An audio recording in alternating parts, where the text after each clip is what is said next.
Liam Rosenior to land his Blueco promotion. Meanwhile, Amorim's United career appears to be in jeopardy. The Garcias light up La Liga, and Brahim Diaz makes AFCON history. This is DMAC Daily. Guys, we are officially back in the big 2026, and what a story to kick off the new year. Enzo Maresca gone, just weeks after picking up the Premier League Manager of the Month award. But as we all know, things change quickly in football, particularly at a club like Chelsea, one that is synonymous with a higher fire regime, from Abramovich to the present day Blueco ownership. This being their fourth sacking since 2022 now, with Chelsea Strasbourg coach Liam Rosenior set to take over. Now, there's a lot to be said of this entire fiasco. First things first, Maresca in totality has come out of this job a far more esteemed manager. Winning the Conference League trophy was the bare minimum expectation, but securing a top 4 finish last season and then going on to win the Club World Cup,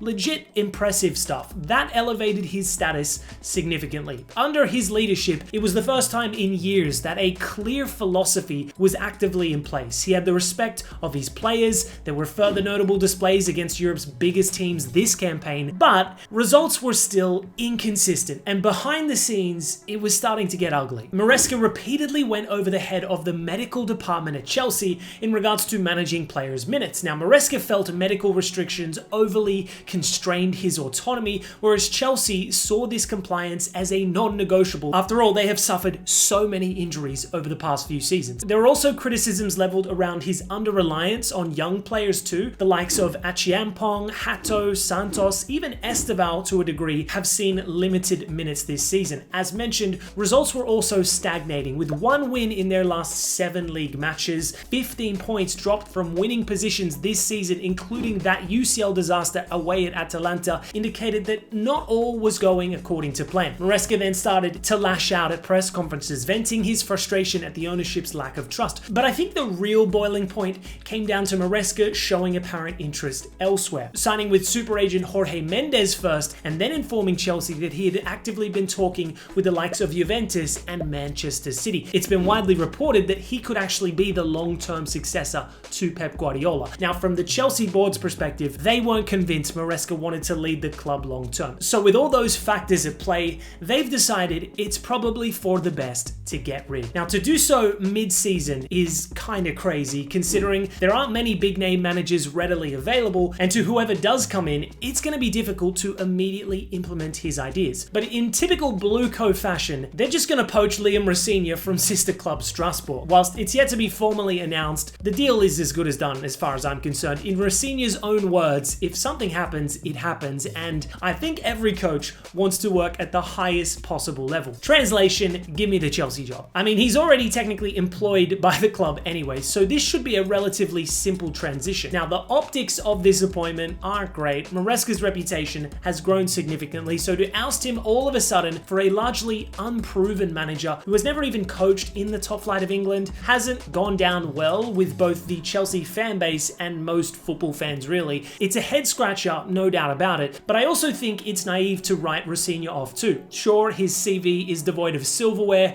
or any previous experience at an elite club. However, I do think his trajectory was inevitably leading towards a top job. Rosenior was excellent at Derby as an interim manager, then in his first senior appointment at Hull City took them from lower mid-table to narrowly missing out on the playoffs. Strasbourg came next, and he has since shown further promise, fielding one of Europe's youngest teams, securing European football, and showing genuine tactical acumen in his philosophy. How this will translate to Chelsea is impossible to accurately assess. Is he going to be a yes man for Blueco? Is this Graham Potter 2.0? These are all valid concerns. The lack of experience is probably the biggest immediate red flag. But reminder, Enzo Maresca arrived at Chelsea having never even managed at the top flight level. So as underwhelming as this appointment may seem, I don't think it's all doom and gloom necessarily. Maybe that's a hot take for some, but what do you guys think?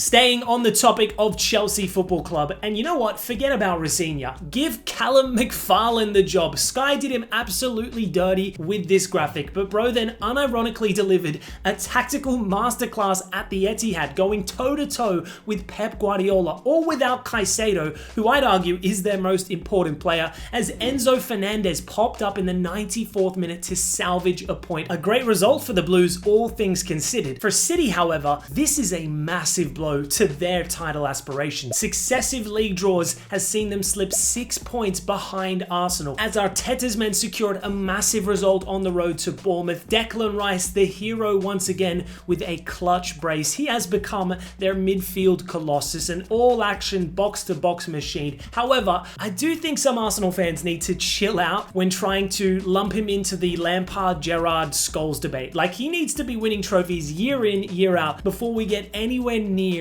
those conversations. Let's be real here. Nonetheless, a successful weekend for the Gunners, although we can't rule out Emery's Aston Villa just yet. A comfortable win over Forest at home sees them sit just 6 points off top spot too. Sure, they just got battered by Arsenal last week, but 9 wins in their last 10 Premier League games is seriously good form. I'd be shocked if they kept it up, but you can't rule them out. Elsewhere in the Prem, and there were some crazy results. Liverpool fans were buzzing when Gakpo popped up with a 94th minute goal. It appeared to be the match winner until in the 97th minute, Harrison Reed morphed into prime Stevie G, hitting top bins from 30 yards. Insane stuff. The points were also shared at Ellen Road, but the real story lies in the post-match press conference. Amorim had some stern words about the power dynamic at the club, saying, "I came here to be the manager of Manchester United, not to be head coach," before then attacking other members of the United hierarchy. "I will do my job, and every department, the scouting department, the sporting director, needs to do their job." Many believe this comment was solely directed towards Director of Football Jason Wilcox. There were also comments made about the influence pundits have in how United are perceived overall. This has shades of Maresca about it. I think this could be a real issue in the months ahead. Meanwhile, Igor Thiago continues his stellar Premier League campaign, bagging a hat-trick away at Everton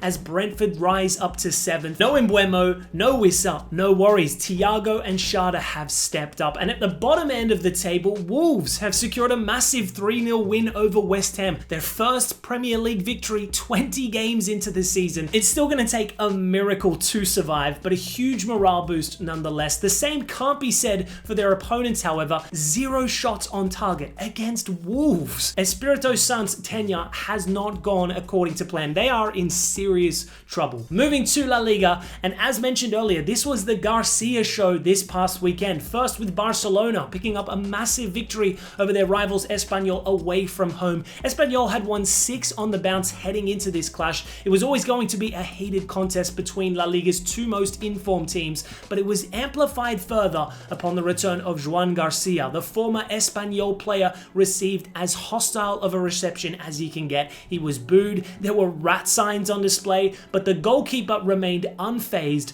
pulling off another shot-stopping clinic. At least 4 outstanding saves, his 4th clean sheet on the bounce. This guy is truly elite. And in the Spanish capital, it was another Garcia who stole the headlines. Gonzalo Garcia, in the absence of Madrid's talisman Kylian Mbappe, stepped up big time with a perfect hat-trick. Off the back of a stellar Club World Cup, he's somewhat struggled for regular minutes, but what a way to kick off 2026 for both Madrid and potentially Spain too. They are in desperate need of a clinical and technical number 9 for this upcoming World Cup. On paper, he could be the answer. Elsewhere in Europe, and the Serie A title race continues to enthrall as Inter, Milan, and Napoli all picked up victories. I'm not ruling out Juve and Roma just yet because they are still within touching distance. However, I do think it's going to most likely be a 3-horse race in the end. Moving to France, and it's a clear 2-horse race at this stage. PSG may have prevailed in the Paris derby, but they remain in 2nd place as unfancied Lens stay top of the table following a comfortable victory away at Toulouse, their 8th straight win, despite their squad being almost 10 times less than that of PSG's overall. That is extraordinary stuff. We'll definitely have to cover this club at length in a future vid. But to close out today's ep, we're switching gears to international football with AFCON now at the knockout stages. Yesterday saw Senegal advance to the quarterfinals with a 3-1 win over Sudan. Shout out to Sudan winger Amir Abdallah Yunus though, who currently plies guys, he's traded Aussie semi-pro club Avondale FC. Get this man an A-League contract ASAP. We also saw Mali upset Tunisia via penalties, the first real big upset of the tournament. And in today's action, host Morocco advanced courtesy of Brahim Diaz's lone strike, his 4th goal of the tournament, having scored in every single game, whilst Cameroon secured a hard-fought victory over South Africa. Wonder kid Christian Kafane popped up with the decisive goal, just like he did against Mozambique. Bafana were arguably the better team today, but ultimately exit at the round of 16. A really exciting group of players. I'm expecting big things ahead at this year's World Cup. Anyways, guys, that's all for today's DMAC Daily. We are now locked in for the year of 2026. It's going to be a big one in terms of content. Thanks for tuning in as always, and I'll see you tomorrow.